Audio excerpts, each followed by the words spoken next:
Dear students, Namaskar. We are going to start worksheet 5th. This worksheet is related to vocabulary development. Basically, dear students, हम इस worksheet में सिनोनियम और antonym के बारे में सीखेंगे। तो एक्सरसाइज फर्स्ट करते हैं। Complete the table below with antonym. Antonyms होता है बच्चों अपोजिट वर्ड्स। आपको अपोजिट वर्ड्स को मेंशन करना है। कुछ वर्ड्स हमें दिए गए हैं एक्सरसाइज फर्स्ट में, उनके मीनिंग्स सबसे पहले आपको आने चाहिए। मीनिंग्स अगर आप अच्छी प्रकार से समझते हैं तो एंटोनियम को बनाने में आपको आसानी रहेगी। अपोजिट वर्ड्स होते हैं एंटोनियम, ये आपको स्पष्ट होना चाहिए। First word we have remember. Remember माने होता है बच्चों याद रखना। आपको कोई चीज़ याद आना, उसको रिमेंबर कहेंगे। इसका अपोजिट वर्ड आपको मेंशन करना है, एंटोनियम आपको मेंशन करना है। तो हम लिखेंगे फॉरगेट। क्या लिखेंगे प्यारे बच्चों?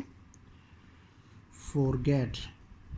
अपोजिट का अपोजिट। रिमेंबर मैंने याद रहना, फॉरगेट मैंने भूल जाना। आप किसी चीज़ को भूल रहे हैं then you can say forget. दूसरा भी अगर आप मेंशन करना चाहें इसमें नेगलेक्ट लिख सकते हैं। Then we have second question cylinder. Cylinder मैंने होता है बच्चों पतला, दुबला पतला। दुबला पतला अगर आपको मीनिंग पता है तो आप इसका एंटोनियम आसानी से कर पाएंगे। क्या होता है दुबला पतला का अपोजिट बच्चों? मोटा, फैट। क्या कहेंगे? Fat, FAT, fat. कई बार आपको टेक्स्ट बुक में एक वर्ड मिलेगा प्लम्प, PLUMP, प्लम्प। मोटा, बहुत ज़्यादा मोटा, वो भी हमारा सिलेंडर का एंटोनियम रहेगा। नेक्स्ट इज सोर। सोर मैंने बच्चों होता है खट्टा। इसका अपोजिट क्या रहेगा? Sweet, SWEET, sweet. सोर का अपोजिट क्या रहेगा? स्वीट। नेक्स्ट क्वेश्चन इज हमारा डार्क। डार्क का अपोजिट या एंटोनियम क्या लिखेंगे बच्चों? ब्राइट। क्या लिखेंगे? BRIGST।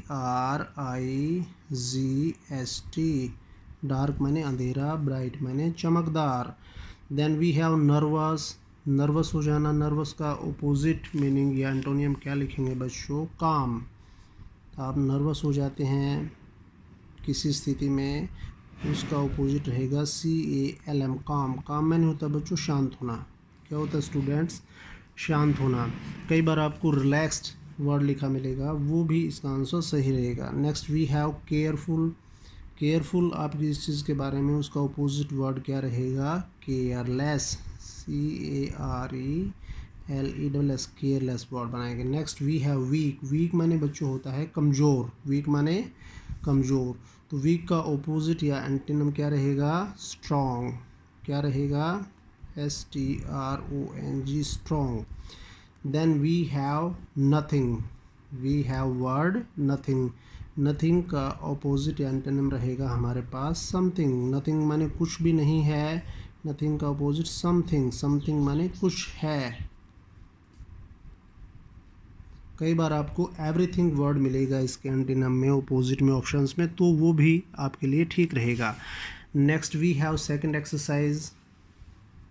Right the antonym of the following given below. नीचे दिए गए हैं, आपको उनका एंटोनियम मेंशन करना है। देखिएगा आपको ब्लैंक दिए गए हैं, आपको वर्ड पहचानने हैं किसका एंटोनियम करना है। If you have nothing, you have. आप सबसे पहले समझिए क्वेश्चन को। क्या क्वेश्चन पूछ रहा है आपसे? If you have nothing. Nothing को अंडरलाइन करेंगे यदि आपके पास कुछ भी नहीं है। यू हैव समथिंग, ऑपोजिट लिखना है आपने। ये यहाँ पर लिखा गया एंटीनम या ऑपोजिट समथिंग। क्या रहेगा अपोजिट इसका? समथिंग। एंटोनियम, एंटीनम आपको मिलता है या कई बार आपको अपोजिट वर्ड्स, इस प्रकार से भी क्वेश्चन आपके एग्ज़ाम में आ सकता है। तो दोनों स्थितियाँ एक रहेंगी आपके लिए। तो नथिंग का अपोजिट वर्ड क्या रहेगा? Something. Next question, the teacher always had exciting activities. Teacher हमेशा एक्साइटिंग एक्टिविटीज़ करवाते रहते थे। हर क्लास वाज नेवर बोरिंग। तो उनकी क्लास में एक्साइटिंग को अंडरलाइन करेंगे। इसका हमें अपोजिट वर्ड ढूंढना है, एंटीनम ढूंढना है। तो इसका अपोजिट वर्ड होगा हमारे पास बोरिंग। तो क्लास कभी भी बोरिंग नहीं थी, उनकी क्लास कभी भी बोर नहीं होती थी, was never boring. Next, the train will depart on time. जो ट्रेन है वो टाइम पर डिपार्ट करेगी। डिपार्ट मैंने चलना, जाना, स्टेशन से छूटना। ठीक टाइम पर train will depart on time, समय पर चलेगी। बट मे डिपार्ट का ऑपोजिट रहता है बच्चों अराइव। अराइव या फिर रीच भी आपको मिल सकता है कभी कभी। यहाँ पर हम भरेंगे अराइव लेट, फिर भी ट्रेन लेट पहुँच सकती है। Next is D, most of the people always talk about problems. बहुत सारे लोग हमेशा प्रॉब्लम्स के बारे में बात करते हैं। प्रॉब्लम्स को अंडरलाइन करेंगे। नोट द अपोजिट प्रॉब्लम्स का रहेगा बच्चों सॉल्यूशंस। क्या रहेगा प्रॉब्लम का अपोजिट? सॉल्यूशंस। प्रॉब्लम्स हैं तो इसलिए सॉल्यूशंस प्लूरल में यूज़ करेंगे solutions. Next we have riding a cycle without a helmet means, एक साइकिल को बिना हेलमेट के चलाना, उसका मतलब है वन इज़ नॉट केयरफुल, एक कोई भी केयरफुल नहीं है। केयरफुल का ऑपोजिट हमें पीछे हमारे वर्ड जो हमने किए हैं उनमें आया है। केयरफुल का ऑपोजिट क्या रहेगा students? It will B careless. क्या रहेगा? केयरलेस। नेक्स्ट एक्सरसाइज देखेंगे स्टूडेंट्स, वोकैबुलरी यूजिंग प्रीफिक्सेस। आपने वोकैब बनाना है प्रीफिक्स को यूज़ करके। आपको प्रीफिक्स मैं पहले भी बता चुका हूँ। प्रीफिक्स वो ग्रुप ऑफ अल्फ़ाबेट्स होता है, कुछ अल्फ़ाबेट्स होते हैं या वर्ड्स होते हैं, जो वर्ड हो सकते हैं या अल्फ़ाबेट्स हो सकते हैं जो किसी वर्ड से पहले, परी को आप समझ जाएंगे, पहले जो किसी वर्ड से पहले, स्पेस भी इन्होंने पहले ही दिया है, पहले लगाए जाएंगे। उनके लगाने से हमारे पास नया वर्ड बनेगा और उस नए वर्ड के मीनिंग्स हमेशा बदल जाएंगे। वेरी इंपॉर्टेंट एक्सरसाइज, ये सारी exercise worksheet 5, this is one of the most important exercise. तो ध्यान से सुनेंगे, ध्यान से समझेंगे कि प्रीफिक्स हमारे पास लगाना है। आपकी मर्ज़ी, आप कोई भी लगा सकते हैं। फिर आपको उससे नया वर्ड बनेगा, उसका आपको मीनिंग बताना है। जैसे यहाँ पर हम देखेंगे ह्यूमन।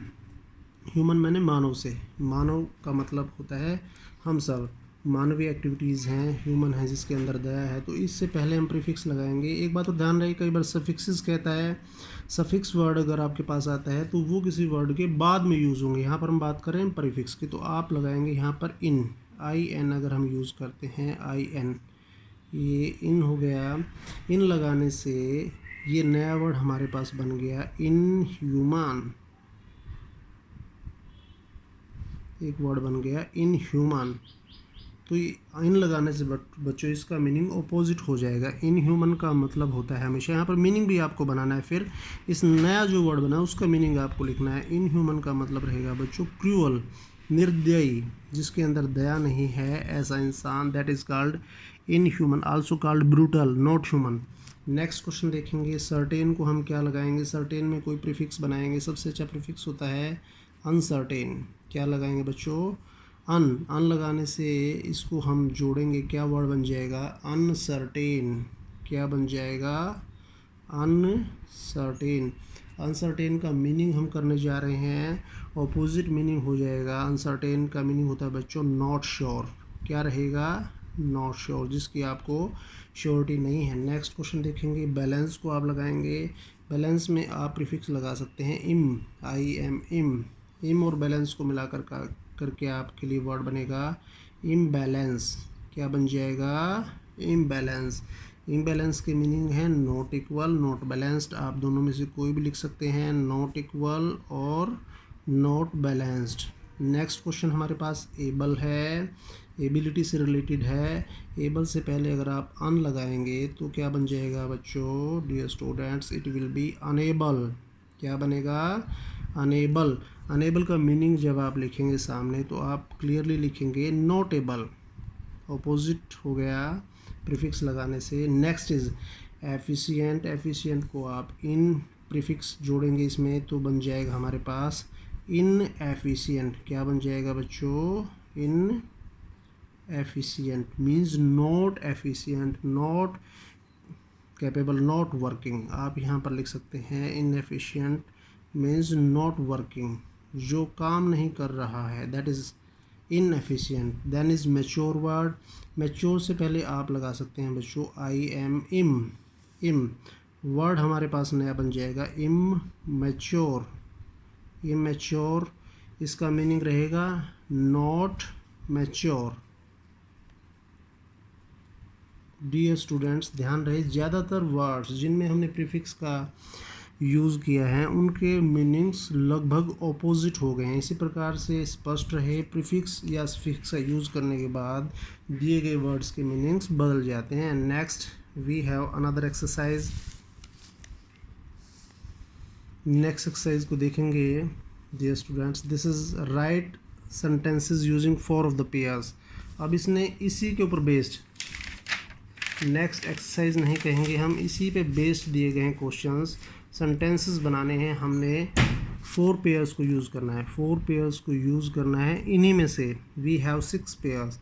4 पेयर्स को यूज़ करके हमें 4 सेंटेंसेस फॉर्मेट करने हैं। देखेंगे फर्स्ट सेंटेंस हम बना रहे हैं यहाँ पर। फर्स्ट नंबर 1 आप बना सकते हैं ह्यूमन से। बीइंग ह्यूमन, बीइंग ह्यूमन, इस वर्ड को भी यूज़ करना है हमने, दिए गए वर्ड को भी, और वर्ड के बाद जो अपोजिट वर्ड है उसको भी हमने यूज़ करना है। Being human, his act was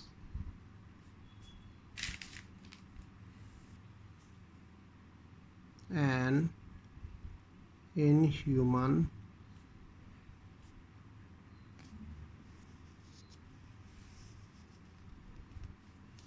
act. आदमी होते हुए, मानव होते हुए भी उसने जो काम किया, दैट वाज इनह्यूमन। दोनों वर्ड्स को हमने, नया वर्ड जो हमने बनाया उसको भी यूज़ करना है, और जो वर्ड हमें दिया गया था उसको भी हमें यूज़ करना है। नेक्स्ट हम सेकंड सेंटेंस फॉर्मेट करेंगे। हमारे पास है, इसी पेयर को हम यूज़ करेंगे certain uncertain. I was certain, I was certain, underline करेंगे। About his victory, but Mohan was uncertain, UN लिखेंगे बच्चों, uncertain about it। ध्यान से देखेंगे, ये सर्टेन वर्ड है, दिस इज़ अनसर्टेन, यू है बच्चों, ये UNCERTAIN अनसर्टेन, अंडरलाइन करेंगे। सेंटेंस दोबारा पढ़ दे रहा हूँ आपके लिए। I was certain about his victory, मैं उसकी जीत के बारे में निश्चित था, मुझे कोई संदेह नहीं था। But Mohan was uncertain about it, Mohan इसके बारे में अनिश्चित था। दोनों वर्ड्स को हमने पेयर में दिए गए दोनों वर्ड्स को हमने यूज़ किया है। नेक्स्ट थर्ड बनाएंगे बच्चों हम, थर्ड पेयर को ही ले लेते हैं हम। बैलेंस और इम्बैलेंस दोनों को हमने प्रयोग करना है, तो हम लिखेंगे try to balance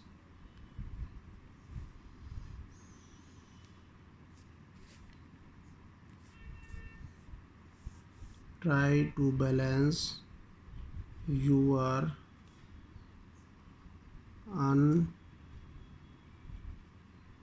unbalanced life. कोई सलाह दे रहा है बच्चों किसी को, हमने दोनों वर्ड्स को अंडरलाइन करना है। बैलेंस वर्ड को भी यूज़ किया हमने, इम्बैलेंस हमने बनाया बच्चों, तो इम्बैलेंस यहाँ पर रहेगा हमारा, सॉरी लिखने में गलती रहेगी, इम्बैलेंस क्या रहेगा, imbalance, balance imbalance. Try to balance your imbalanced life, जो आपकी लाइफ इम्बैलेंस हो गई है, जिसका संतुलन बिगड़ गया है, उसको बैलेंस करने का प्रयास करिए, imbalanced life. Next we have fourth question. Fourth sentence हमें जो फॉर्मेट करना है उसमें हम एबल को, हमारा फोर्थ दिया गया है एबल, एबल को यूज़ करेंगे। आई थॉट सेंटेंस बनाएंगे पहले, he was able to do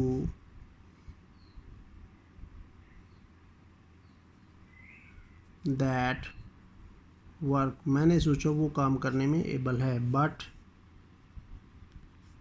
he was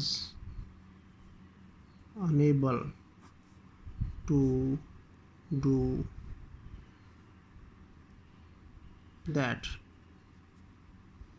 दोबारा देखेंगे बच्चों। आई थॉट, मैंने सोचा कि he was able to do that work, कि वो उस काम को करने में एबल है, वो उस काम को कर पाएगा, योग्य है। But he was unable to do that, लेकिन वो उसे करने में अनेबल रहा, अक्षम रहा, वो उसको नहीं कर पाया। तो 4 सेंटेंसेस हमें दिए गए थे, ऊपर दिए गए पेयर से हमने बनाना है। आशा करता हूँ आप अच्छे से इसको समझ गए होंगे। एक और एक्सरसाइज हमें आगे दी गई है, इसको नेक्स्ट एक्सरसाइज देखेंगे, इसी से रिलेटेड है। Vocabulary development, antonym and synonym आपको पहचानने हैं। Tell whether each pair of words are synonyms और एंटोनियम्स। आपको 2 वर्ड्स दिए गए, पेयर ऑफ वर्ड्स दिया गया है, आपको उसके सामने मेंशन करना है कि आइदर दिस इज सिनोनियम और दिस इज एंटोनियम, आपको लिखना है। देखेंगे वर्ड्स को, एग्री, डिसएग्री। एग्री मैंने सहमत होना, डिसएग्री इसका अपोजिट वर्ड है बच्चों। तो clearly this is a pair of एंटोनियम्स। क्या है बच्चों? This is pair of एंटोनियम्स। सामने क्या लिखोगे बच्चों? एंटोनियम्स। Clear. Next, cold, freezing. Cold मैंने भी ठंडा होता, फ्रीजिंग बहुत जमा देने वाला। ये सेम वर्ड्स हैं, सिनोनियम्स। आप इसके सामने मेंशन करेंगे। ये किसका एग्जांपल है बच्चों? सिनोनियम्स का। Next, easy, difficult. इजी मैंने आसान, डिफ़िकल्ट मैंने मुश्किल होता है। ये दोनों अपोजिट वर्ड्स हैं, मतलब एंटोनियम्स। क्या आएगा बच्चों? एंटोनियम्स आएगा। नेक्स्ट, गैस करना, एस्टिमेट करना। गैस मैंने अंदाज़ा लगाना, एस्टिमेट भी अंदाज़ा लगाना होता है। तो ये इसके सामने क्या आएगा बच्चों? These are synonyms. ये दोनों एक जैसा ही मीनिंग रखते हैं, तो सिनोनियम्स इसके सामने हम लिखेंगे। Next is bottom and top. Bottom और टॉप दोनों अपोजिट मीनिंग्स हैं, इसलिए हम क्लियरली इनके सामने लिखेंगे एंटीनम्स। क्या लिखेंगे? Antonyms. Next is tired and energetic. Tired मैंने थका हुआ, एनर्जेटिक इसका अपोजिट वर्ड है बच्चों, इसलिए हम सामने मेंशन करेंगे एंटोनियम्स। क्या लिखेंगे इसके सामने? एंटोनियम्स। नेक्स्ट देखेंगे बच्चों, हमारे पास एक्सरसाइज में एक क्वेश्चन और रह गया है। नेक्स्ट क्वेश्चन हमारे पास है, use 4 pairs to make sentences as shown below. आपको 4 पेयर्स को यूज़ करना है सेंटेंसेस बनाने के लिए। 4 पेयर्स आप पीछे से भी यूज़ कर सकते हैं, अपनी तरफ से भी आप 4 पेयर्स यूज़ कर सकते हैं ऐसे ऐसे। तो पीछे वाले पेयर्स तो आप याद करेंगे, हम अभी 4 पेयर्स को यूज़ कर रहे हैं अपनी तरफ से। मैं आपको एग्जांपल्स बना के दिखा रहा हूँ। A elephant is big, big opposite is small, big का अपोजिट स्मॉल है। अगर हम बट का प्रयोग कर रहे हैं तो अपोजिट आया है। एक एलिफेंट बहुत बड़ा होता है, but rat is small, rat बहुत छोटा होता है। और if it is hot we can also say it is warm. Hot को हम वार्म भी कह सकते हैं। हम 4 सेंटेंसेस बनाएंगे एंटोनियम्स के ग्रुप को यूज़ करके या सिनोनियम्स के ग्रुप को यूज़ करके, आपकी मर्ज़ी है। एक सेंटेंस हम देखते हैं, ए लॉयन इज़ स्ट्रॉन्ग। मैं बनाता हूँ आपके लिए, a lion is strong but a goat is weak।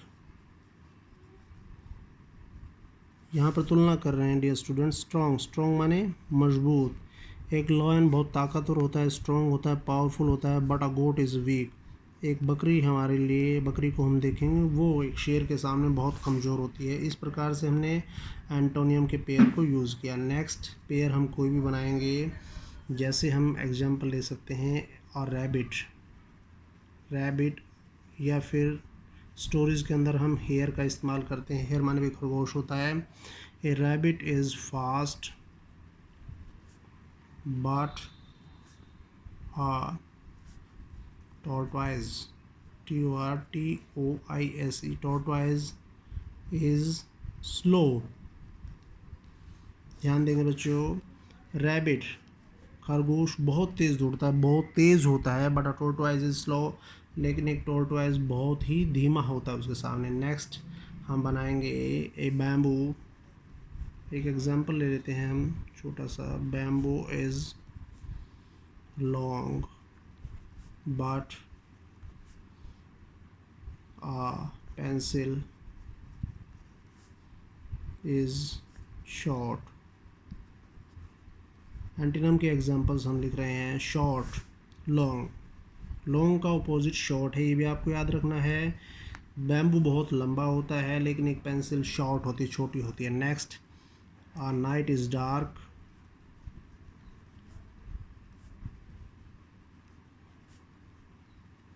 but the day is bright।